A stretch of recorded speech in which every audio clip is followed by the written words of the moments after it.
बिस्मिल्लाहिर्रहमानिर्रहीम। अस्सलामुअलैकुम वरहमतुल्लाहि वबरकातुहू। तहज्जुद। और अल्लाह जिसे चुन लेता है उसे अपनी लाडली नमाज तहज्जुद अता करता है। वही तो नहीं पा लिया तहज्जुद का सजदा तुमने, कुछ तो ऐसा है नामुमकिन जो तुम्हारे लिए मुमकिन होने वाला है। तहज्जुद पढ़ने वालों की तो वो दुआएं भी कबूल हो जाती हैं जिनका जिक्र उन्होंने कभी अपने आप से भी नहीं किया होता। तहज्जुद की नमाज तक पहुंच जाओ तो समझ लेना कि अल्लाह ने तुम्हें अपने बहुत करीब कर लिया है। तहज्जुद के वक्त उठने वाला बहुत ही खुशनसीब इंसान होता है, जो इंसान अपने बिस्तर को छोड़कर अल्लाह की बारगाह में हाजिर होता है। अल्लाह आपका इंतज़ार कर रहा है। यकीन जानिए ये दर्द का ढेर अनगिनत आरज़ू कि तुम्हारे गम और तुम्हारी हर दुआ का जवाब रात के 1/3 हिस्से में मिलेगा। जब तुम्हें कहीं से कोई उम्मीद नहीं रहती तब वो तुम्हें तहज्जुद की लगन लगा देता है और एक नई उम्मीद से जोड़ देता है, पर फिर तुम जान जाती हो कि जो दर्द दिन के उजालों में नहीं सिमट पाता वो रात की तारीकियों में सिमट जाता है। तहज्जुद की बरकत से तुम्हारी रुकी हुई तमाम दुआएं पूरी हो जाएंगी।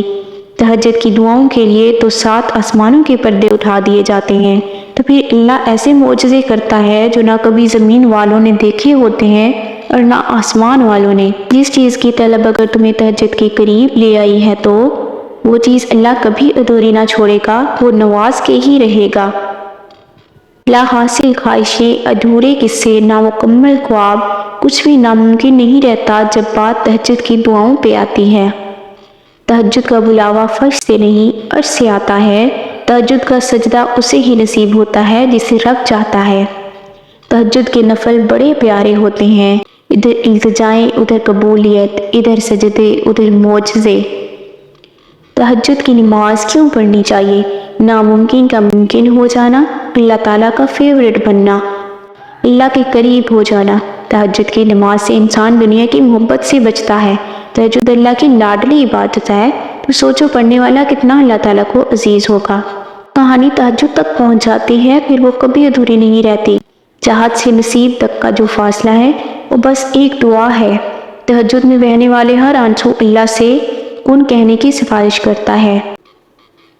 फजर और तहज्जुद खामोश नमाजें हैं। इनमें बहाए गए आंसू की पुकार सिर्फ अल्लाह देखता और सुनता है। तभी तो इनमें मांगी गई दुआएं असर रखती हैं, तभी तो इनको अदा करने के बाद इंसान का दिल सुकून से भर जाता है। हज़रत अली रज़ी अल्लाह अन्हु ने फरमाया, ला हासिल को अगर पाना चाहते हो तो तहज्जुद पढ़ा करो, क्योंकि जो नसीब में ना हो उसे तहज्जुद की दुआएं मुकद्दर में ले आती हैं। तकदीर पलटते देर नहीं लगती। तहज्जुद की दुआ मोज और चंद आंसू नहीं बदल रहा तो क्या हुआ, तहज्जुद से तो नसीब भी बदल जाया करते हैं। सुबह के 4 बज रहे थे, वो तहज्जुद पढ़ चुकी थी और अब वो अपने रब से दुआ कर रही थी, या अल्लाह मैं तन्हा हूँ, मेरी मदद कर। मेरे रब, मुझे ऐसा लग रहा है मैं किसी गहरे काले समंदर में फंस चुकी हूँ। मेरे इर्द गिर्द सिर्फ अंधेरा है, मुझे सिर्फ इस समंदर की तेज़ लहरें सुनाई दे रही हैं। या अल्लाह मैं डर रही हूँ, मुझे खौफ है ये लहरें मुझे डुबो देंगी। अगर मेरा ये डर मेरे तुझ पर यकीन से बड़ा नहीं है, मैं तुझसे नाउमीद नहीं। मैं जानती हूँ तो मुझे इस समंदर से निकालेगा। या रब, मेरा बस तू ही सहारा है। मेरे मालिक, मेरी मदद कर।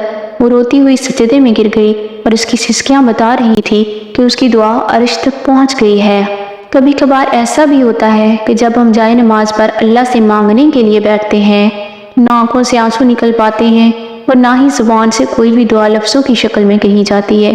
बस अजीब सी कैफियत होती है।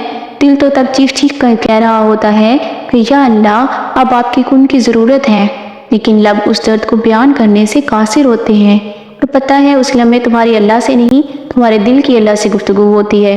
और जब टूटा हुआ दिल खुद अल्लाह की बारगाह में जाकर अपनी कुर्सियाँ समेटने की फरियाद करता है ना, तो अल्लाह उसके लिए अपनी मदद नहीं भेजता, बल्कि अल्लाह फिर वो कुर्सियाँ खुद समेटता है।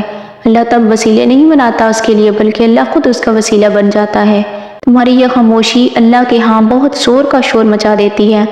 इतना जोर का आसमानी खलक इस चुप की आवाज़ से चौंक उठती है और फिर वो सारी खल्क अल्लाह ताला से तुम्हारी हक में दुआ करती है और फरियाद करती है कि या अल्लाह, ये जो दर्द से तड़प रहा है उसे शिफा दे दे। اس کے لیے کن فرما دے۔ جب آسمان تمہاری آواز سے لرز اٹھتا ہے تو سوچو اس رب کی کیفیت جس نے فرمایا ہے کہ میں شاہ لگ سے بھی زیادہ تمہارے قریب ہوں۔ سوچو تمہاری جس خاموشی کا شور عرش تک پہنچ سکتا ہے، اسے کیا تمہارے دل میں رہنے والا اللہ نہیں سن سکے گا؟ وہ سب سنتا ہے، وہ سب جانتا ہے، تب بھی جب تم کہتے نہیں اور تب بھی جب تم کہنا نہیں چاہتے۔ وہ دھڑکن ہے اور وہ دھڑکنوں کی ہی سنتا ہے، پھر ایسے معجزے کرتا ہے کہ دل پھر سے جی اٹھتے ہیں، دھڑکنیں پھر سے بحال ہو جاتی ہیں اور ویران آنکھیں شکر سے بھر جاتی ہیں، پھر کرسیاں بھی سمٹ جاتی ہیں اور شفا بھی مل جاتی ہے۔ تہجد کیا ہے؟ یہ وہ نماز ہے جو ہم پر فرض نہیں کی گئی، تو پھر اس کا اجر اتنا کیوں ہے؟ آپ نے کبھی یہ سوچا ہے؟ اس کا اجر اس لیے ہے کیونکہ اس کا پیغام نہیں آتا، اس کے لیے خود اٹھا جاتا ہے۔ آپ کے دل میں موجود تڑپ آپ کو اٹھاتی ہے، ایسی تڑپ جو گہری نیند سے اٹھا لاتی ہے، جو ہمیں آدھی رات میں اپنے بستر پر سکون سے سونے نہیں دیتی۔ اور اس تڑپ کے ساتھ جب بندہ اپنے رب کے حضور اپنی پیشانی زمین پر رکھتا ہے تو اس کا وہ سجدہ اسے فرش سے عرش پر لے جاتا ہے، اسے خدائے بزرگ و برتر کی رحمت اپنے بندے کو اپنے سائے میں لے لیتی ہے۔ بندہ اپنے رب کے سب سے قریب ہوتا ہے، اس وقت بندے کا بہایا ہوا ہر آنسو آنکھ سے بہتا ہے اور سکون دل میں اتار دیا جاتا ہے، ہر تکلیف ہوا میں کھو سی جاتی ہے۔ اس وقت رب اتنا کہ محسوس ہوتا ہے کہ لگتا ہے کہ بس وہ ہمیں ہی سن رہا ہے۔ وہ ہمارے اندر ایک ایسا یقین پیدا کر دیتا ہے کہ اس نے ہماری مانگی ہر دعا کو قبول کر لیا ہے اور ہماری ہر خواہش کو صحیح وقت پر پورا کر دے گا۔ تہجد کا وقت خدا کی محبت کا عروج ہوتا ہے۔ تہجد بہت خاص ہوتی ہے، بہت خاص۔ تہجد وہ نماز ہے جس میں انسان رات کے اندھیرے میں اپنے اللہ سے ملاقات کرتا ہے، وہ نیند سے بیدار ہو کر اپنے رب کے آگے جھکتا ہے۔ اگر ضروری نہیں کہ کوئی تہجد پڑھتا ہے تو محبوب کی محبت ہی مانگتا ہو، کیونکہ وہ جو اللہ ہے نا، اس کی محبت میں بڑا سکون ہے، اور تہجد کی توفیق بھی جناب انہیں ملتی ہے جنہیں اللہ کو راضی کرنا ہوتا ہے۔ تہجد کے وقت کا سکون صرف وہی سمجھ سکتا ہے جس نے تہجد میں اللہ سے باتیں کی ہو، جس نے تہجد کی نماز بھی دنیا کی محبت نہیں اللہ کی محبت مانگی ہو۔ تہجد وہ نماز ہوتی ہے جو ہمیں ہمارے اللہ کے بہت قریب کر دیتی ہے، اور تہجد کی مانگی گئی دعاؤں پر نا کن فیکون کی بارش ہوتی ہے۔ جب بندہ گڑ گڑا کر اپنے رب سے دعا کرتا ہے تب اللہ بھی دعاؤں پر کن کہہ دیتا ہے۔ آپ کوشش تو کریں اللہ سے دوستی لگانے کی، اور جس دن آپ کی دوستی اللہ سے ہو جائے گی نا، یقین مانے آپ کو لوگوں کی ہمدردی کی ضرورت نہیں پڑے گی، نہ ان کے پیچھے بھاگنا پڑے گا۔